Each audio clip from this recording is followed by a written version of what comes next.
Mau lapor apa? Jembatan bergoyang. Oh, di mana? Linmas di Desa Petir yang menjadi korban.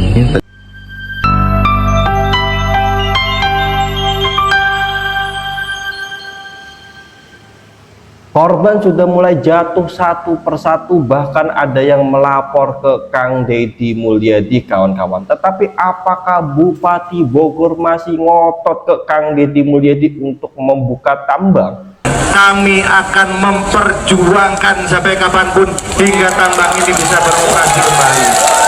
Nah, berdasarkan video ini, maka kita bisa menyimpulkan bahwa sampai kapanpun selagi tambang itu belum dibuka lagi oleh Kang Deddy Mulyadi, baik jatuh korban berjatuhan atau tidak, Bupati Bogor akan tetap memperjuangkan agar tambang yang ada di Bogor dibuka lagi oleh Kang Deddy Mulyadi, kawan-kawan. Kalau kita mengacu pada video ini ya, coba kita update bagaimana perkembangan soal ini ya. Nah, ini kita lagi di Desa Petir nih, ketemu sama Akang siapa? Ami. Onye.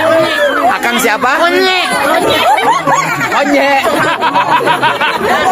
Namanya siapa? Orang aslinya. Azmi. Nih. Ini teh di mana ini teh? Di Desa Petir. Kecamatan, Dramaga. Kabupaten. Bogor. Mau lapor apa? Jembatan bergoyang. Oh, di mana? Di Nagrog. Oh, di mana? Di mana? Di Nagrog. Di Nagrog. Kudu dikumahakeun jembatan Di Omean. Ayo Pak Kadesna ya. Ayo Pak. Mana Pak Kadesna Pak? Kasih jalan kasih Kak. Ya udah sabarahaon. 200 juta. Oh, 200 juta. Jadi bantuan. Oke, langsung minggu hareup uangna dikirim ke rekening desa. Ka rekening desa. Gitu Pak, geus kawin can. Kunaon can kawin? Oh, duitna. Awewe loba. Di mana? Awewe tinggal nyomotan. Antu bawa duitna.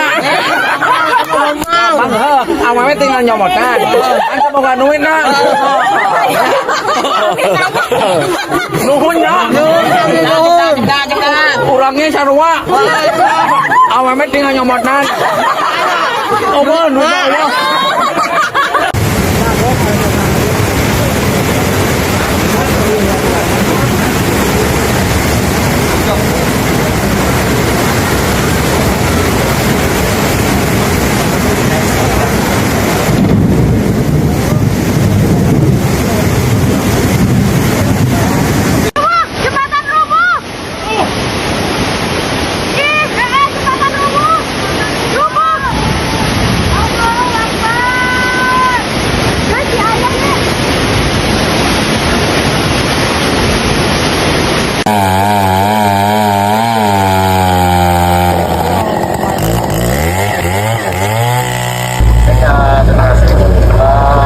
Tim dari BPBD Kabupaten Bogor dari pagi sampai pada saat ini melaksanakan untuk penanganan pasca banjir kemarin, tepatnya di Kampung Cibinong, RT 2 Desa Yapus, Kecamatan Ciomas. Kemungkinan kesulitan karena diameter pohonnya juga cukup lumayan besar. Kita pun dibantu oleh alat berat yang dimiliki oleh PU. Untuk kejadian ini, lima laporan sekitar jam 4 sore. Pohon tersebut terbawa arus banjir itu, menghantam jembatan penghubung antar kampung dan perumahan. Linmas di Desa Petir yang menjadi korban. Tadi kita berkunjung ke Desa Petir di Kecamatan Dramaga. Kita sampai pukul 1 dini hari, dan tentunya kami atas nama pemerintah Kabupaten Bogor turut berduka cita atas meninggalnya salah satu tokoh hebat, salah satu linmas di Desa Petir yang menjadi korban dari tanah longsor. Nah, tentunya kami pun menghimbau kepada seluruh masyarakat Kabupaten Bogor, intensitas hujan masih cukup tinggi. Apabila terjadi hujan ataupun daerah-daerah yang rawan longsor, untuk kita menghindari terlebih dahulu. Dan tapi tentunya kami mengapresiasi langkah-langkah yang sudah diambil oleh pemerintah Kecamatan Dramaga, pemerintah desa, warga masyarakat yang bahu-membahu, gotong royong bersama-sama untuk menangani permasalahan ini. Nah, kata Kang Deddy Mulyadi, jika alamnya rusak maka akan terjadi bencana. Bencananya seperti banjir dan lain sebagainya, kawan-kawan.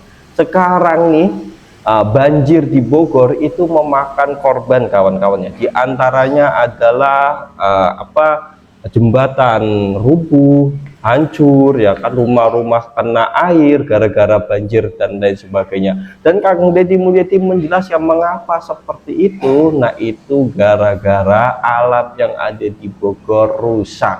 Karena rusak, akhirnya terjadilah bencana. Bencana alam itu bentuk dari kemarahan alam, peringatan alam kepada masyarakat setempat agar menjaga dirinya, kawan-kawannya.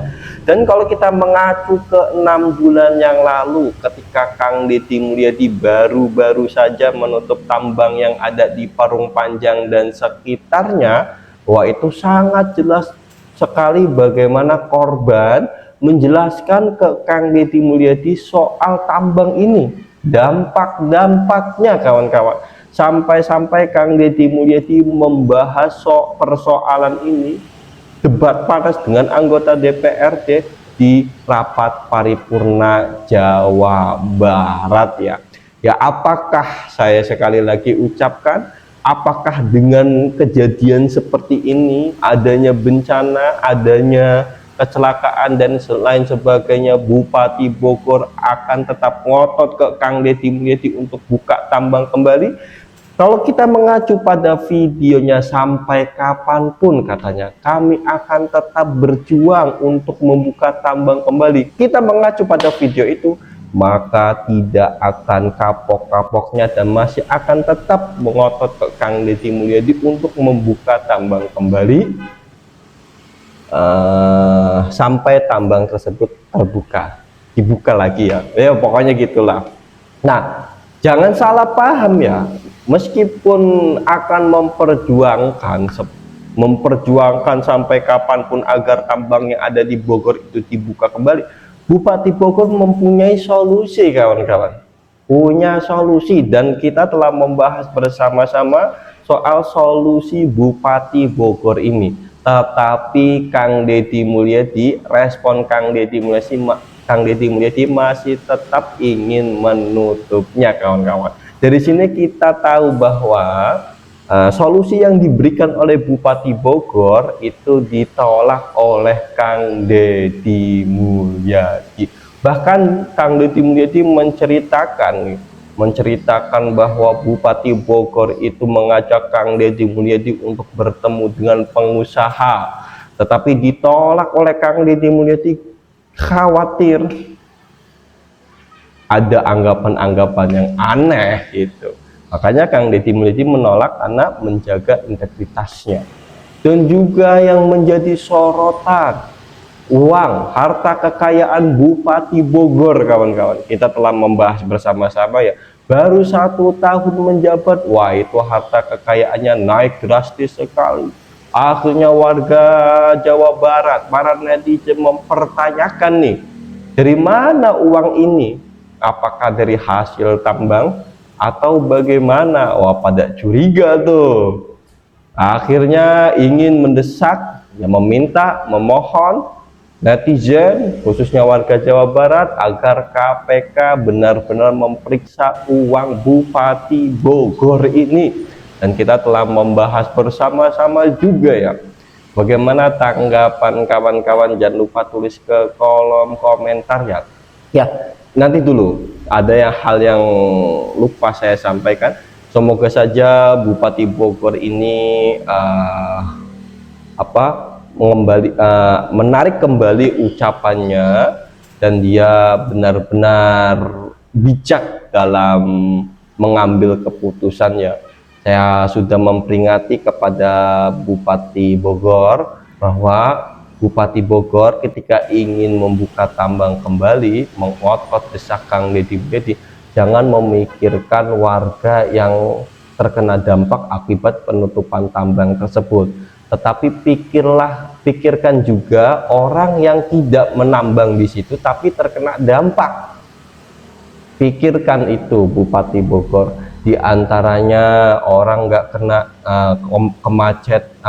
terjadinya kemacetan gara-gara ada tambang di sana, debu kemana-mana, alamnya rusak. Karena alamnya rusak, akhirnya Bogor tidak memiliki resapan air. Karena tidak memiliki resapan air, akhirnya kan aliran Bogor itu dari Bogor ke Jakarta, yang satu aliran itu terkena dampak, kena banjir. Karena kena banjir akhirnya jembatan roboh, rumah roboh, jalan tergenang air dan lain sebagainya ya. Bagaimana tanggapan kawan-kawan? Jangan lupa tulis ke kolom komentar ya. Saya Taufik Ahsan, kurang lebihnya mohon maaf, pamit mundurkan diri dan terima kasih. Ini saya sedang menjaga lapak es buah karena memang akhir-akhir ini saya sedang menggeluti atau belajar lah ya usaha retail, yakni es teh, bukan es buah tadi, es teh. Nah, melihat informasi yang saat ini sedang ramai ya, setelah kemarin lalu Bupati Bogor mendemo Kang Deddy Mulyadi menuntut untuk tambang itu dibuka kembali. Saat ini ada berita yang tidak kalah mengejutkan, yakni Wakil Bupati Bogor. Ini hartanya dalam setahun atau beberapa tahun itu melonjak sangat tajam, naik sangat tajam, yakni naik 1200%. Sangat luar biasa teman-teman. Dalam hal ini akan saya tampilkan.